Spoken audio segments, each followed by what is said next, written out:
la thématique ressources humaines. Donc, on va vous présenter, si vous voulez, un petit peu plus comment nous fonctionnons dans ce cadre-là.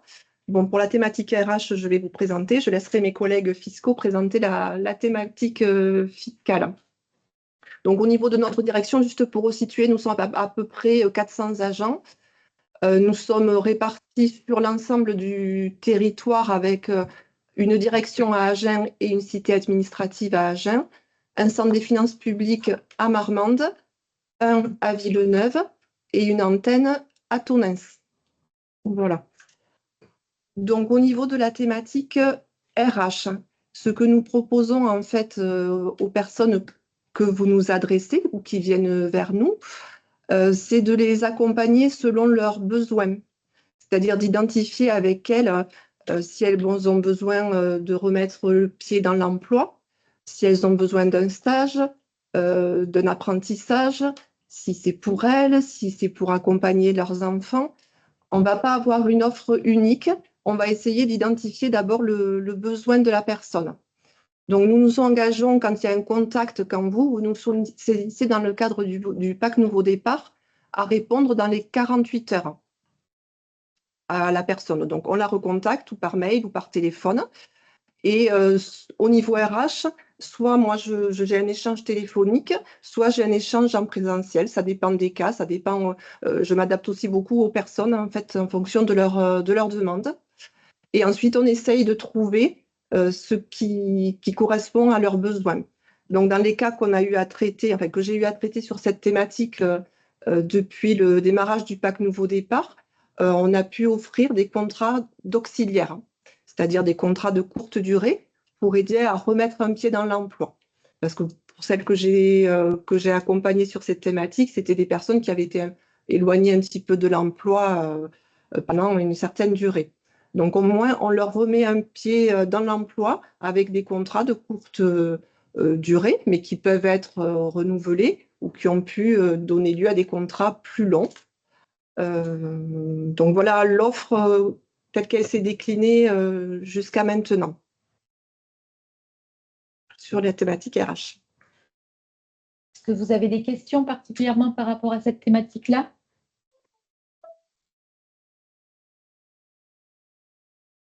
Surveillant, j'ai pas le réflexe.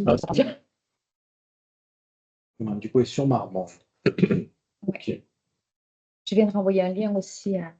Voilà, là, c'est le volet RH, fonctionnaire. Oui.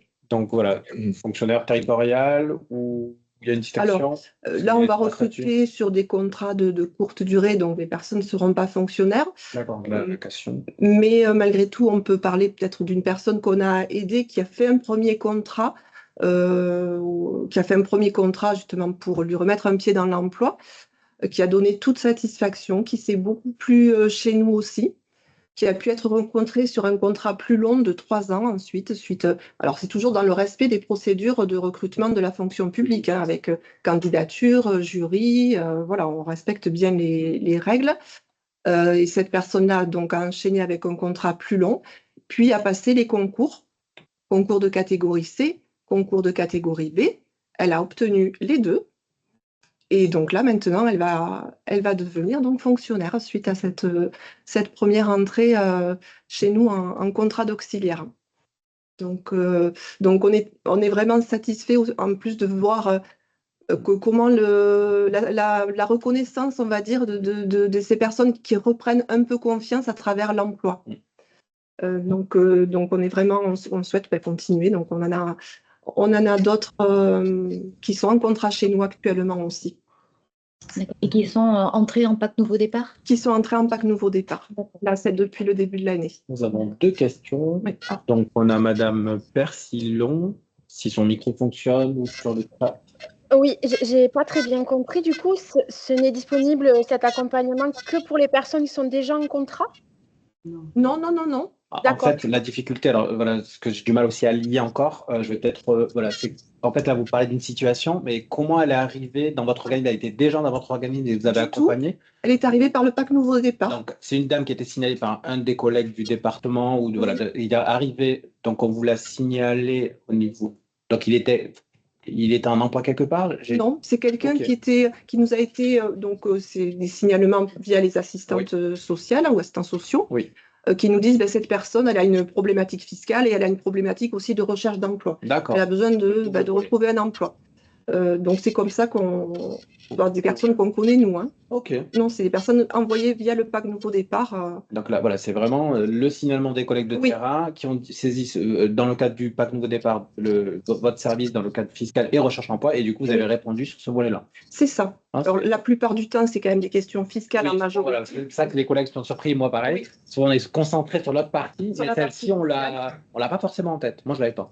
Elle est inscrite Oui. dans Oui. le catalogue d'offres, c'est ce qu'on disait, mais effectivement, après, vous avez dit que c'était en fonction aussi des disponibilités, de la réalité de ce que vous C'est ça. étiez en capacité de C'est proposer aussi, Ah oui, oui. et puis le besoin de la personne en regard, c'est-à-dire que peut-être elle n'aspire pas forcément à rentrer C'est ça. travailler dans Ça a ce matché. cadre-là. Voilà, ça a matché et ça fonctionne. Quand on peut le faire, qu'on a un besoin, qu'on a, voilà, on est obligé d'avoir un besoin pour pouvoir y répondre à la demande.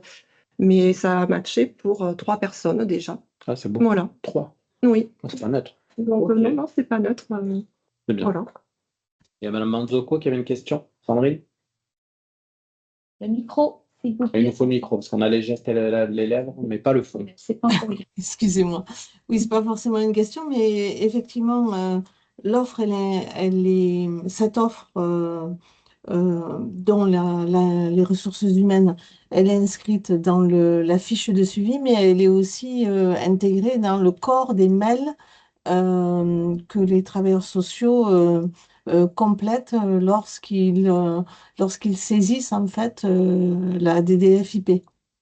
Donc, c'est vrai que moi, je n'avais pas forcément vu passer cette thématique, mais vous me confirmez, donc il y a eu 3 personnes orientées dans ce cadre-là. Oui. C'est ça. Et sur ces 3 personnes, toutes ont pu enchaîner avec un CDD ou non? Alors, il y en a une donc, qui n'a pas donné suite, qui avait inscrit cette thématique RH, que j'ai recontactée, mais qui n'a pas donné suite. Mais je pense que c'est lié au fait qu'elle recherchait un travail à temps partiel. Et nous, on n'offre pas des contrats à temps partiel. Ah oui, c'est temps plein.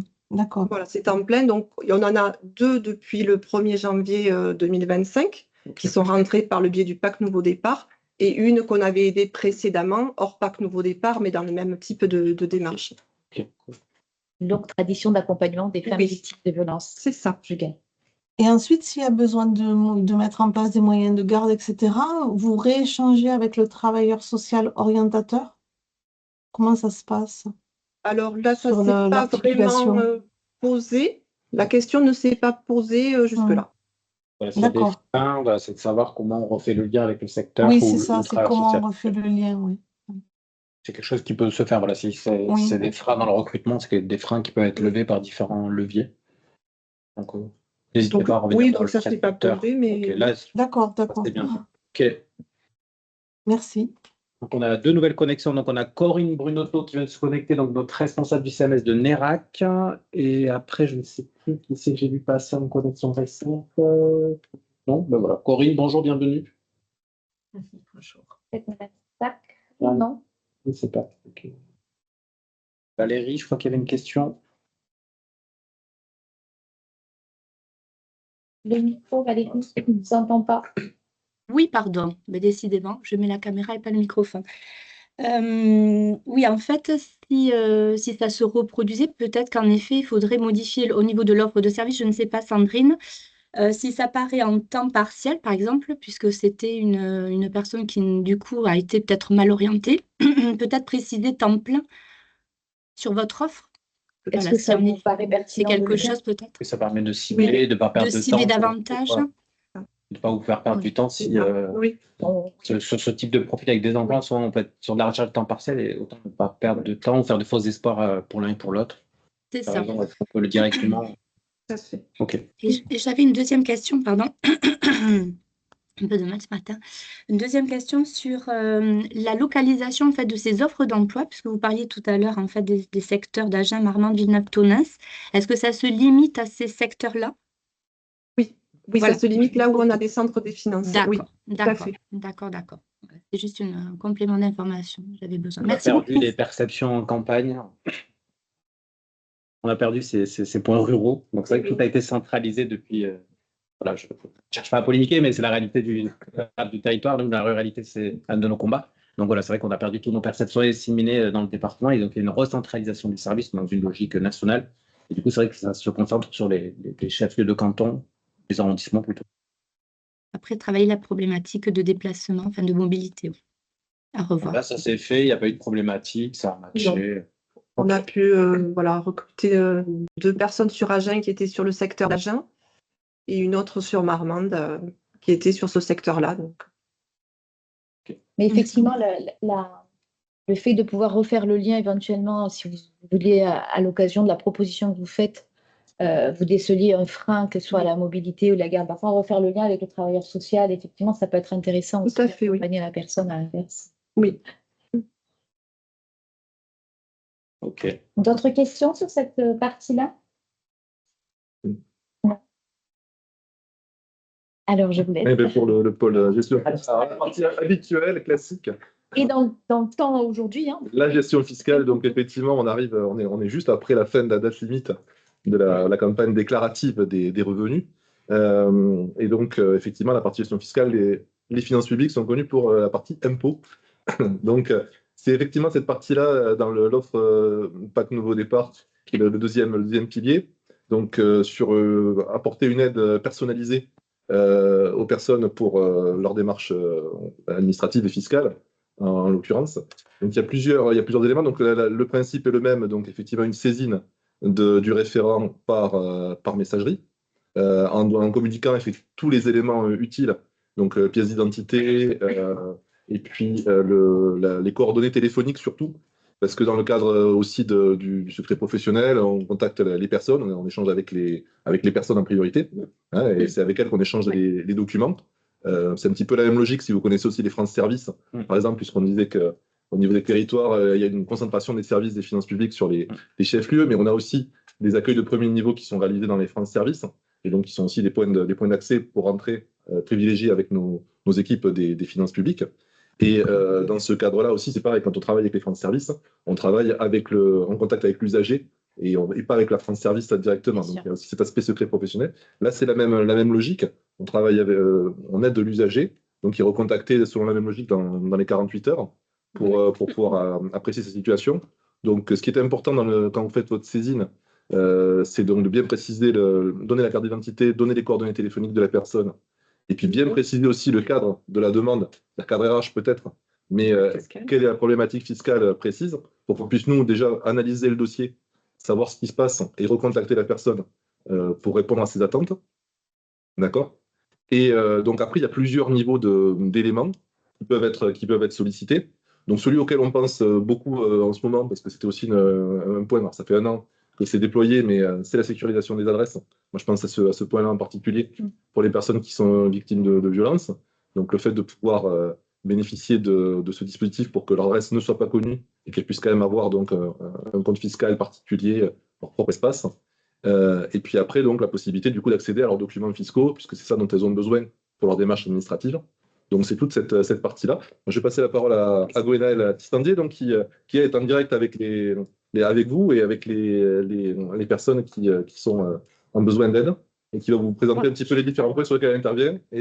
Donc effectivement, moi je reçois en général donc, vos demandes avec les noms des personnes, le numéro de téléphone très important et le mail, que je puisse les contacter. Donc en général, donc, ce que je vais leur proposer, et vérifier avec elles, c'est savoir en premier lieu quel est un espace particulier sécurisé à leur nom, indépendant de l'ex-conjoint. Donc l'importance toujours rappelée sur le numéro de téléphone et le mail, et leurs identifiants. Alors des fois, ça commence par là, arriver à récupérer les identifiants fiscaux, le numéro fiscal. Donc toute cette démarche, voilà, on les aide, à faire ces premiers pas. Ensuite, on vérifie que leur espace est sécurisé et qu'elles puissent, comme ça, elles peuvent récupérer leurs documents et échanger avec l'administration, puisque sur l'espace particulier, vous savez, il y a la messagerie sécurisée qui nous permet aussi de discuter et d'échanger. Quand on parle d'espace sécurisé, ce qu'il faut bien comprendre, en fait, c'est qu'à notre niveau, on sait que la personne a demandé à ce que son adresse ne soit pas communiquée à son ex-conjoint. Et nos applicatifs, nous, sont estampillés, comme quoi cette adresse-là, il ne faut pas la communiquer. Elle est vraiment, voilà, pour vraiment garder la sécuriser à la fois l'adresse et la personne surtout. Donc on a, nous, dans nos propres outils, le fait, on est informé que cette adresse-là, elle n'est pas communicable à un tiers. Et donc, bon, mais pour ça, évidemment, il faut que la personne dispose de cet espace particulier. Elle doit avoir cet espace, c'est le premier point. Et elle doit, ce qui est un peu difficile dans leur situation, elles doivent être séparées, déclarées séparées chez nous. Pour pouvoir sécuriser les adresses, il faut être séparé ou divorcé. Donc, cette démarche, on les guide pour se déclarer en tant que femme séparée ou divorcée. Suivant la situation. On ne peut pas agir sur un dossier d'une personne mariée. Techniquement, informatiquement, c'est pas possible. Voilà.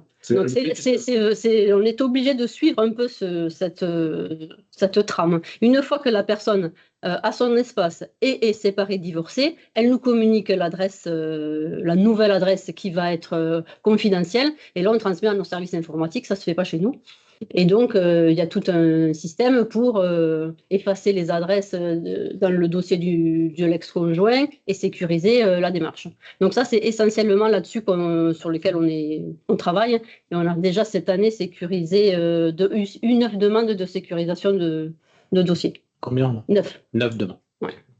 Oui, parce que c'est l'essentiel de notre travail, en fait. On rappelle au niveau de la déclaration de revenus et donc de tous les documents, le foyer fiscal, c'est l'ensemble des personnes d'un même foyer. Donc, tant que les gens ne sont pas séparés, après, il n'y a pas besoin d'être divorcé, d'avoir forcément un jugement. Non, il n'y a pas de jugement. Du moment où on dit qu'on est séparé et donc on a une autre adresse, forcément. Si on est séparé, on a 2 adresses différentes. Voilà, c'est ça qui permet d'enclencher le dispositif. C'est très important. Sinon, vous avez un seul avis de revenu, donc une seule adresse, et donc il n'y a pas de sécurisation et pas de possibilité d'aider à ce niveau-là. Donc, dès qu'on vous adresse une personne, c'est-à-dire dans le cadre du PND, la première chose que vous faites, c'est que vous l'accompagnez techniquement pour qu'elle puisse faire cette déclaration et créer ce dossier fiscal propre. En général, il est créé, mais elle n'a peut-être pas les accès. D'accord. Voilà. Okay. Donc, on vérifie avec elle. C'est les premiers pas, vous accompagner. En général, contact téléphonique, je les recontacte. Sur l'espace particulier, il faut rappeler qu'effectivement, quand on a un foyer fiscal, en général, souvent, il y a une seule personne qui a un espace particulier pour faire la déclaration de revenus du foyer, etc. Mais le principe, c'est que dans un couple, par exemple, les 2 personnes normalement devraient avoir toutes les 2, chacune leur espace particulier, avec chacune leur adresse mail personnelle et leur numéro de téléphone personnel, de façon à ce qu'effectivement, en cas de séparation ou autre, ils ne perdent pas ce lien. Et ce qui se passe souvent, c'est que dans un couple, il va y avoir peut-être le mari qui va avoir l'espace, qui a son propre adresse mail. Et du coup, la personne, madame, par exemple, ne va pas avoir accès, ne va pas connaître les identifiants, ne va pas connaître le mot de passe, ne va pas pouvoir y aller. Donc là, l'idée, c'est quand même que c'est possible, tout à fait possible d'en avoir 2 dans un couple, et donc, pour survivre. Après, avoir son espace particulier pour pouvoir avoir accès à tous ces documents et faire toutes ces démarches. Donc, je parlerai de déclarant 1 et déclarant 2. Voilà, c'est plus dans la tendance, mais déclarant 1 et déclarant 2. Par habitude, on a toujours le déclarant 1 qui fait les démarches. Et le déclarant 2. Sur le compte du déclarant 1. Voilà, c'est ça. Et le déclarant 2, voilà, tu te laisses, voilà, c'est comme ça. Et créer une séparation, là, du coup, le déclarant 2 va devoir faire les démarches de création. Et c'est sur quoi vous accompagnez. Parce que la vision est la même. Le déclarant 1 et le déclarant 2 font la même chose. C'est juste un accès. Oui. Mais voilà, il faut partager ces accès pour les 2. Voilà, pour que tout le monde ait une vision personnelle. Voilà. Il faudrait faire de la promotion sur l'idée de faire effectivement cette double. La création dès le départ de cette double. C'est vrai pour tout le monde. Au départ, ça doit être. Dans les administrations, pour faire le parallèle avec nous, on a un allocataire, on n'en a pas 2. Ouais. Et alors mes collègues de la CAF me reprendront, puisqu'avec la déconjugalisation de la hache, on a une évolution législative qui, en effet, on peut avoir 2 allocataires sur un dossier maintenant, mais c'est tout nouveau la réforme, parce qu'on a créé la déconjugalisation de la hache. Mais sinon, jusqu'à maintenant, on désigne un allocataire pour les comptes des 2. Donc, c'est vrai qu'en administration, on a toujours un référent quand c'est un couple. Et voilà, c'est différent chez nous. Chaque personne, chaque déclarant a son identifiant et son dossier. Voilà, et un accès à son dossier. Donc ça, c'était le premier point sur lequel on aide les personnes. Après, il peut y avoir, sur un deuxième point, on peut intervenir sur une aide sur la situation vraiment fiscale, un peu plus pointue. Donc là, à mon niveau, je vais apporter une aide de premier niveau, mais je n'ai pas peut-être toutes les informations. Et je peux les aider et je peux leur prendre rendez-vous avec le service vraiment des particuliers. C'est important, un service donc avec un rendez-vous en direct, parce qu'on On sait qu'on préfère échanger en direct parce que tout se faire par téléphone, c'est pas toujours une chose facile. Donc voilà, prise de rendez-vous avec le service pour qu'elles puissent faire des modifications sur leur dossier ou avoir des compléments d'information, puisque les dossiers sont pas forcément tous aussi simples. Il peut y avoir des revenus complexes et elles ont besoin d'un accompagnement personnalisé qui leur sera donné à ce moment-là. Donc ça, c'est le deuxième point. Et un troisième point peut-être un peu plus méconnu, c'est la décharge en responsabilité solidaire sur laquelle on peut intervenir. C'est-à-dire que du moment que les personnes sont divorcées et qu'elles sont dans le cadre de violence, il y a des situations qui permettent de décharger les impositions soit communes, enfin sur la quote-part qui était la quote-part de l'ex-conjoint, ou les impôts qu'elle aurait payés et qu'ils auraient payés pour lesquels elles ont payé un impôt sur des revenus dont elles n'ont pas bénéficié. Voilà. Donc ça, c'est la décharge en responsabilité solidaire et on peut étudier avec certaines personnes ces dossiers-là. C'est assez nouveau dans le cadre des violences. Il y a du gracieux qui existe maintenant qui ne se faisait pas l'année dernière. Nouveauté de 2024. Donc, c'est à peu près l'offre qu'on propose. Moi, personnellement, je ne sais absolument pas de quoi vous voulez me parler. Est-ce que vous pourriez développer la décharge. Oui, je ne sais pas trop là. La décharge, en fait, c'est un couple, on va payer un impôt sur le revenu. Mais donc, c'était les revenus de monsieur qui étaient prépondérants. Mais madame, quand on est solidaire de l'impôt, vous déclarez un déclarant deux.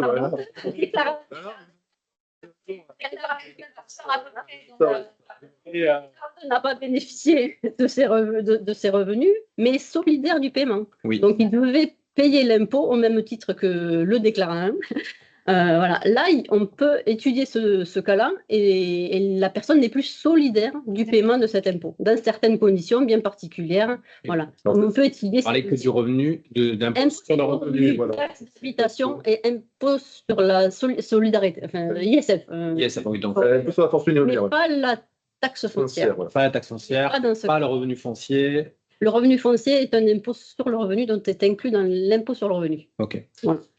Donc la procédure existait déjà, cette procédure de décharge ce qu'on appelle donc décharge de responsabilité solidaire, existait déjà, mais avant il fallait on vérifiait notamment l'aspect patrimoine de chacun des membres du couple. C'est ça. Et donc il fallait qu'il y ait une grosse disproportion marquée entre voilà. Aujourd'hui, avec la loi qui a évolué l'année dernière, ce dispositif maintenant, c'est donc de décharge de responsabilité solidaire, maintenant a été complété par une décharge gracieuse de responsabilité, qui fait que c'est un aspect gracieux. Et là, il n'y a plus besoin d'avoir de proportion marquée. C'est lié aux personnes qui sont victimes de violences conjugales. Ça a été élargi à ce niveau-là. Okay. Donc, ça permet effectivement de ne pas être solidaire sur la partie impôt sur le revenu. Il y a quelques conditions. Alors, il faut être divorcé. Et là peut-être divorcé. Les conditions sont un peu plus poussées et être à jour de ces impôts, de ces déclarations et du paiement de ces impôts. Voilà, il faut avoir une fiscalité à jour. Voilà. Et c'est une décharge pour l'avenir ou sur l'impôt en cours c'est à partir du moment où on s'est séparés, d'accord, revenir sur avenir et en cours. D'accord. Ça comptait la séparation. Voilà, c'est les... D'accord.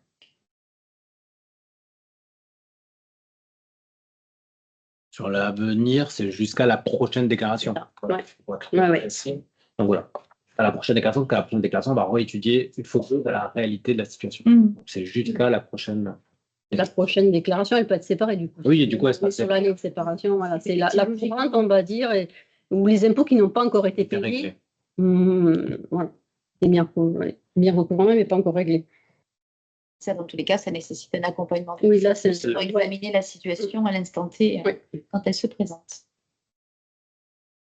Du coup, la date de séparation a un impact ou pas? Je ne me rappelle plus, j'essaie de revoir le truc. Si on se sépare en août, est-ce qu'on revient sur la déclaration au 1er janvier? Je ne me rappelle plus de la règle. Non, il n'y a pas de règle.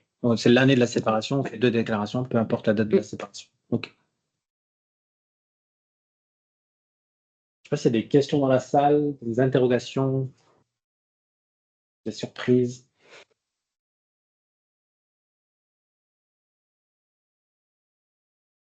Bien calme. Oui. On vous a assommé.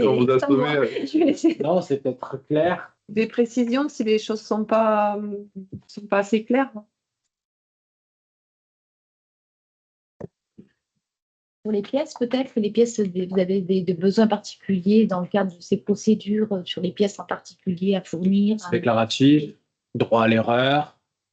Sur la décharge, La décharge, en mais général, pour non. Il nous faut une pièce d'identité pour, ça vous suffit, voilà, l'identité. pour être sûr de l'identité de la personne. Et bon, après, non. Et C'est du cas par cas, après, Oui, voilà, bien sûr. l'étude du dossier. Déclaratif. Sandrine. Moi, j'avais une question. Souvent, parfois, pardon, les personnes ont des problématiques pour récupérer leur avis d'imposition. Euh, donc, dans ce cadre précis, est-ce que vous pouvez soutenir la personne dans cette démarche? Oui, bien sûr. Après, il y a la personne qui n'a pas son avis parce qu'elle n'a pas pu se connecter à son espace particulier. Et donc là, on va justement l'aider à se connecter et à récupérer les avis qui sont en ligne. Et il y a la personne qui n'a pas son avis parce qu'elle n'a pas déclaré. Et là, malheureusement, on va faire de miracle dans le sens où si la personne n'a pas déclaré, on va lui proposer de refaire sa déclaration, mais on a des délais informatiques qui sont contraints, qui fait qu'on ne pourra pas lui délivrer dans un délai rapide et raisonnable. On ne peut pas accélérer ces procédures-là. Si vous récupérez, si vous créez un espace particulier, vous récupérez l'historique des déclarations de revenus du foyer. Du foyer. Donc ça, vous pouvez, du coup, la personne peut récupérer les avis qu'il y avait précédemment. Si jamais il n'y a pas eu de déclaration de fait, comme on disait, la déclaration, donc, comme je disais, la campagne déclarative, ce qu'on appelle la campagne déclarative, c'est terminé pour le département le 28 mai, par exemple. Donc les personnes qui ont pas déclaré dans cette période-là, on peut déposer toute l'année une déclaration de revenus si on a oublié de le faire. Sauf que il faut se raccrocher en fait à une chaîne informatique. C'est des chaînes informatiques qui sont nationales, avec des dates fixes, qui fait qu'on ne peut pas. Donc une personne qui arrive en retard, c'est trop tard, on ne peut pas lui éditer d'avis d'imposition, ni aujourd'hui, ni demain.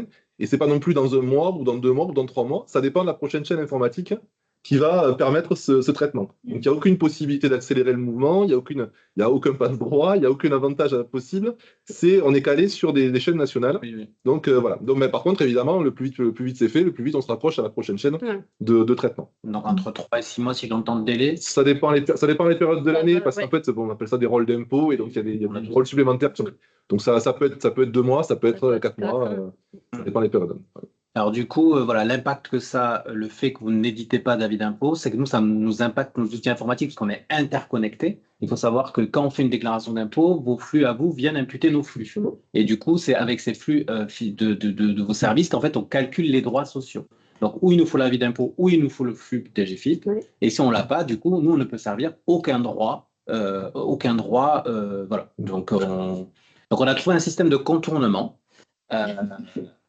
Et en fait, sur le portail droits sociaux, en fait, les gens peuvent saisir manuellement les ressources et du coup, ça nous permet de récupérer le flux portail droits sociaux et du coup, ça s'injecte directement dans nos bases. Donc, sur le portail droits sociaux, on a ce système-là. Donc, on dit aux gens d'aller déclarer en attendant que vous éditiez l'avis d'imposition et du coup, c'est intégré dans les chaînes un peu plus rapidement. Mais du coup, après, on fait une rectif si ce n'est pas aligné entre vous et tout. Mais voilà, droits sociaux permettent de renvoyer. Voilà, c'est ça. Et de renvoyer sur nos flux. Parce que les services communiquent souvent quand les gens s'aperçoivent qu'ils n'ont pas déclaré, ils pensent avoir déclaré ou ils ne l'ont pas fait. En tout cas, ils n'ont pas leur avis de déclaration. Oui. Souvent, ils se présentent dans les services. Le service va leur remettre en général un papier qui est édité suite à ce qu'ils ont récupéré. Mais c'est une preuve de dépôt. C'est une preuve de dépôt de déclaration. Pas de traitement de pas de traitement de la déclaration. C'est pas un avis d'impôt. Mais ça peut leur donner les éléments. On avait des print écrans de vos services. Oui. À une époque, ça se faisait avec un tampon et on arrivait à faire passer. Alors nous, aujourd'hui, on n'a pas toujours la main sur nos outils comme vous. Donc des fois, voilà, on bricole, mais pas tout le temps. Donc voilà, droit sociaux le permet. Oui. J'avais une autre question, c'est que, alors du coup, normalement, si on comprend la nouvelle logique, la machine, normalement, les déclarations se font toutes seules s'il n'y a pas de modification. Je veux dire, aujourd'hui, dans une vie de déclaration d'impôt, mes revenus sont saisis et s'il n'y a pas de modification, automatiquement, ça se fait. Ça, c'est uniquement pour les personnes qui sont éligibles à la déclaration automatique. Ah, parce qu'il y a des critères, du coup? Alors, des critères qui varient tous les ans. Donc, en principe, c'est les dossiers pour lesquels on pense qu'il y a pas on pense que l'administration fiscale pense qu'elle dispose de tous les éléments. Okay. Depuis plusieurs années, il n'y a jamais eu de modification. Sinon. Donc il y a une routine, donc on dit voilà, il n'y a jamais eu de modification. Donc, ces personnes-là sont déclarées, bénéficient du système de déclaration automatique. C'est marqué en grand, en rouge sur la déclaration, qu'elle soit papier ou qu'elle soit en ligne. Et ce qu'on demande aux gens, c'est de vérifier que l'intégralité des informations sont bonnes et pas que les montants. Donc, s'il y a eu un changement d'adresse, s'il y a eu une naissance dans la famille, des choses comme ça, n'importe quelle modification, la moindre modification à apporter, il faut redéposer une déclaration et dans les délais. Donc, avant le 20 mai pour cette année pour le papier ou avant le 28 mai en ligne. Donc, la déclaration automatique, voilà, c'est des gens qui sont éligibles, c'est marqué sur l'avis, mais il faut tout vérifier.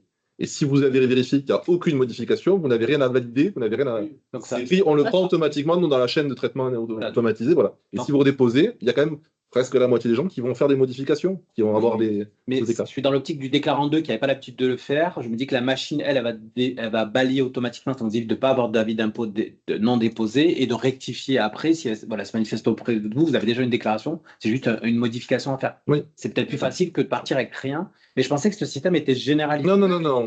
C'est à peu près 50-60% des foyers qui sont éligibles. Ce n'est pas forcément les gens qui sont éligibles tous les ans non plus. Donc voilà. C'est pareil. Voilà. Si, par exemple, il y a un changement d'adresse à un moment donné qui a été déclaré, indépendamment de la partie déclaration, si vous avez déclaré j'ai changé d'adresse au mois de novembre, donc hors campagne, et ben nous on sait l'année prochaine vous n'allez pas être éligible parce qu'il y a eu un changement d'adresse. Donc il y a des critères comme ça qui sont pris en compte. Donc il faut bien surveiller qu'on est éligible ou pas.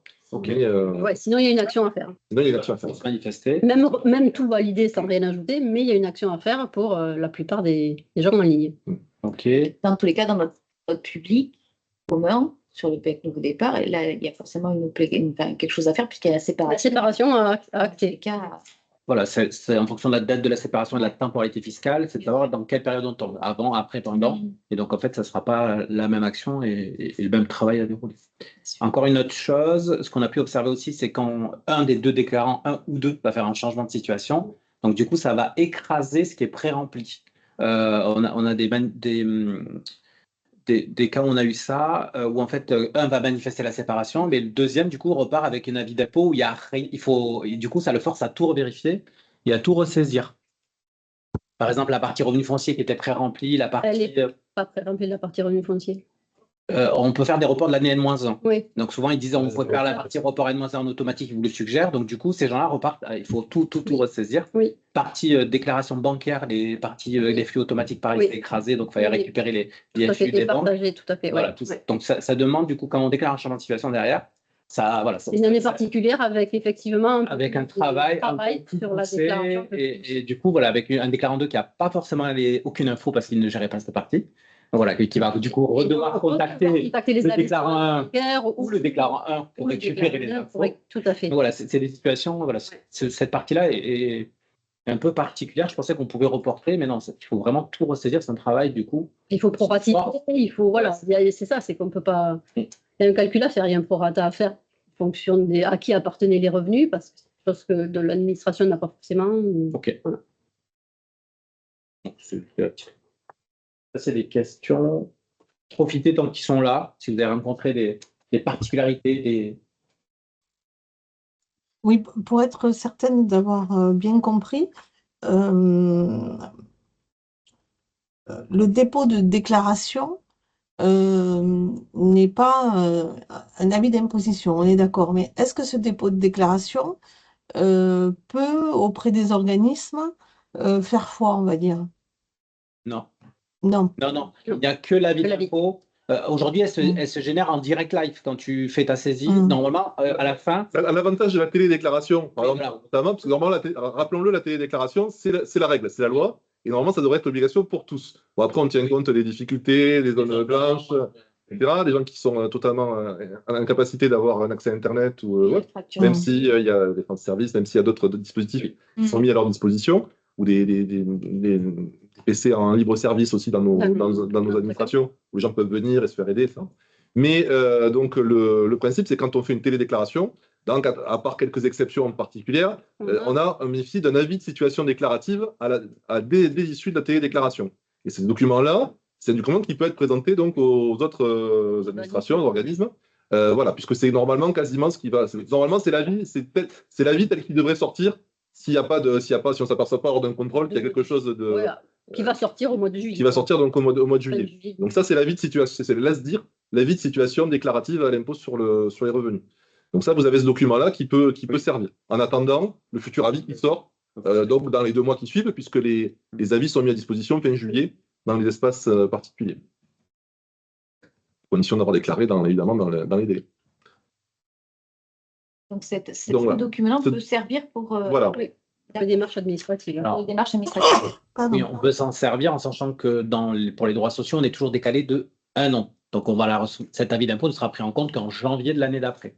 À part si un changement de situation, donc le changement de situation, on va regarder au cas par cas, donc au moins de la demande. Mais l'avis d'impôt tel qu'elle est, ce flux-là ne s'intégrera qu'en janvier de l'année. Voilà, c'est toujours décalé de 1 an, 1 mois. D'accord. Et on va prendre l'avis d'impôt, on va lire déclarant 1, déclarant 2, on isole manuellement quand il y a un changement de situation. D'ailleurs, comme je le disais tout à l'heure par rapport au fait qu'on avait des chaînes informatiques, voilà, une personne, c'est l'occasion aussi de le rappeler, une personne qui n'a pas son avis d'impôt à la fin du mois de juillet, c'est qu'il y a un problème. C'est que ou c'est pas passé, ou c'est pas arrivé, ça n'a pas été traité. D'une façon ou d'une autre, ça n'a pas été traité en général parce que ou la personne n'a pas déclaré, ou ça a été envoyé par la poste. Non, voilà, il y a eu un souci. Voilà, il y a des gens qui ne valident pas jusqu'au bout leur télédéclaration aussi, ils se font relancer. Mais si vous avez des personnes qui s'aperçoivent, voilà, si on s'aperçoit dès le début du mois d'août qu'on n'a pas son avis d'impôt, il faut réagir auprès de nos services pour se rattacher, parce qu'après, il y a une chaîne de traitement supplémentaire qui arrive assez vite. Donc, on peut avoir un avis d'impôt au mois de septembre, fin septembre. Donc, voilà, par exemple. Il faut réagir assez vite. Par contre, à partir de mi-novembre, c'est fini pour l'année. Il n'y aura rien avant février l'année suivante. Voilà. Après, les chaînes sont un peu plus distendues. Donc, voilà. Donc, il faut réagir très vite si on s'aperçoit qu'on n'a pas son avis d'impôt au début août. C'est qu'on n'est pas dans les clous. Il faut se manifester. Ne pas faire l'autruche. C'est le plus important chez nous. Ok. Je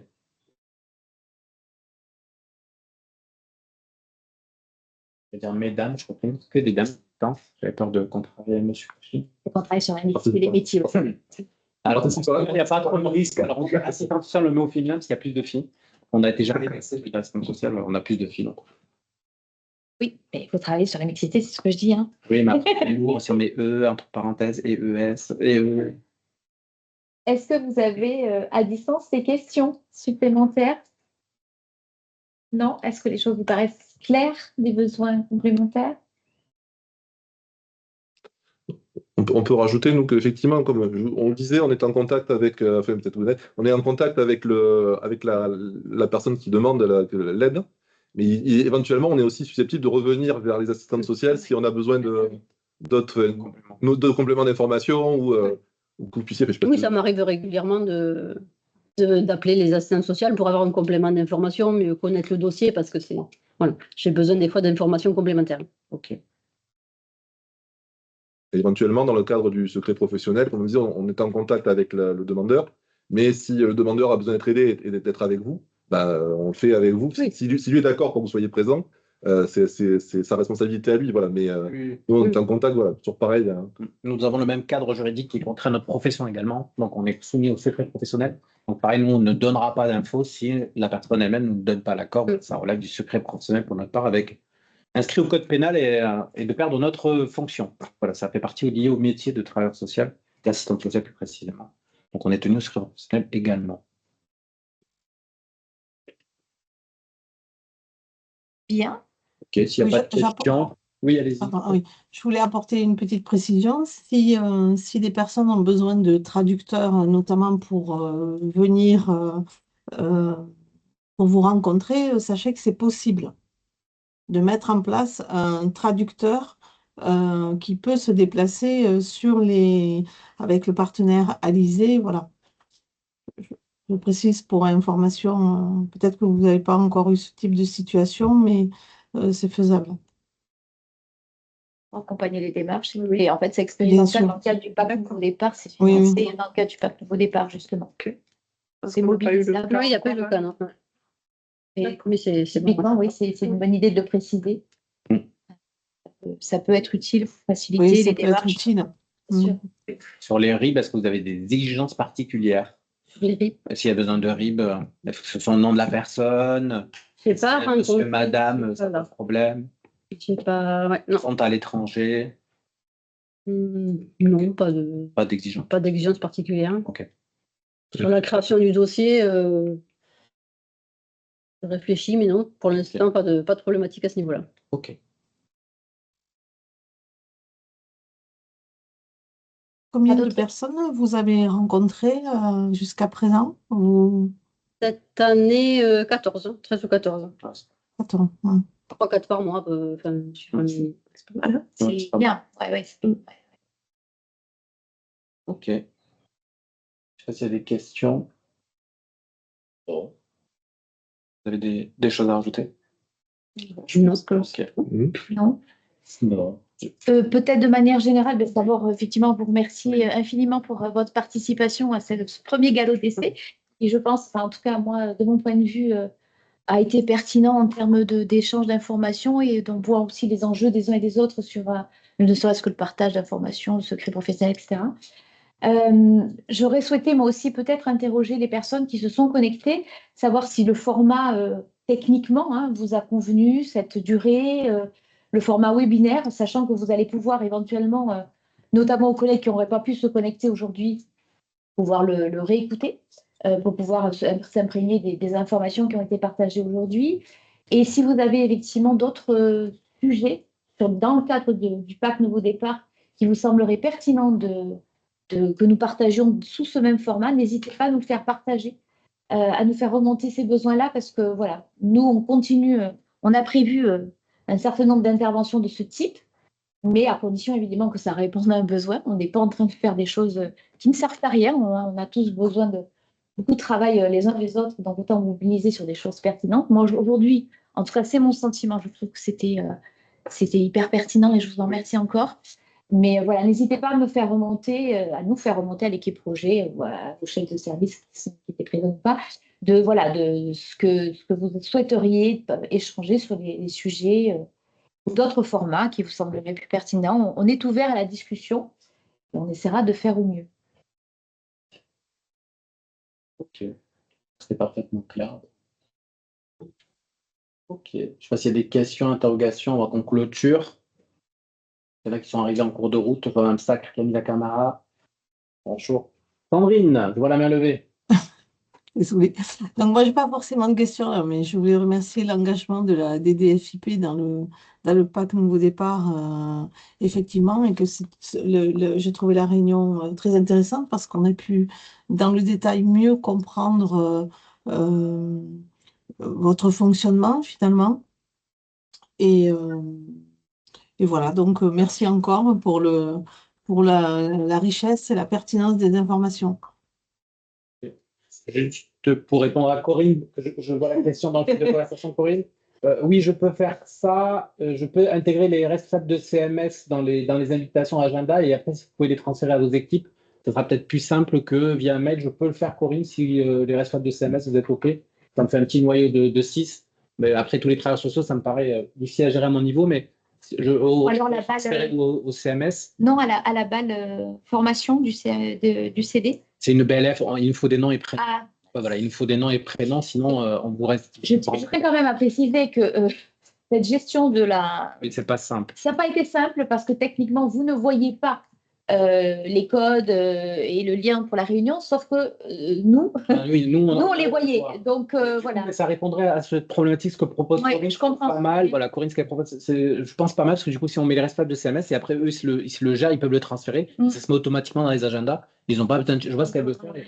Donc, je peux intégrer au prochain les responsables de CMS, il n'y a pas de souci. Je pense que c'est techniquement faisable. Mais voilà, ça fait partie des Corinne ajustements. qui lève la main. Vous avez le micro qui n'est pas mis, Corinne?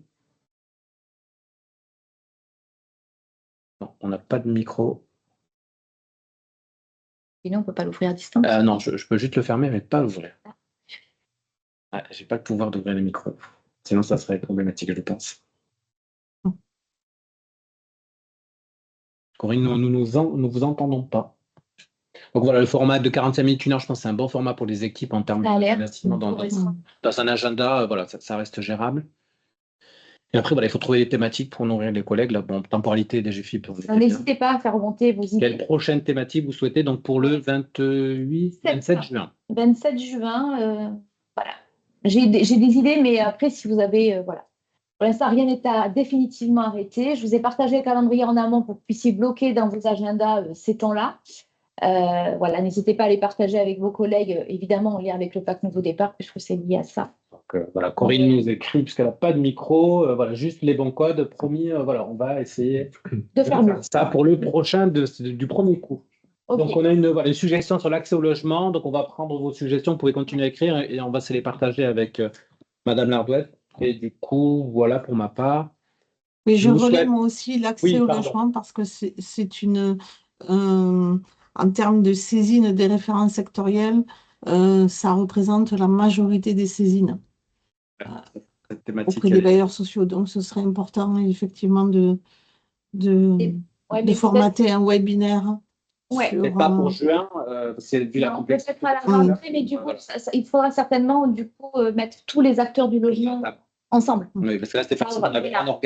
un organisme, et quand on en a plusieurs, voilà, c'est Voilà, il faut que, harmoniser voilà, et puis que ce soit disponible à la date Oui. dite. tout le monde. Ok, c'est noté. Merci pour votre attention, Merci merci pour à votre vous. participation, et on vous souhaite une excellente journée, et on vous dit à très bientôt. À bientôt. Merci. Au revoir. Au revoir. Merci. Au revoir. Au revoir. Au revoir.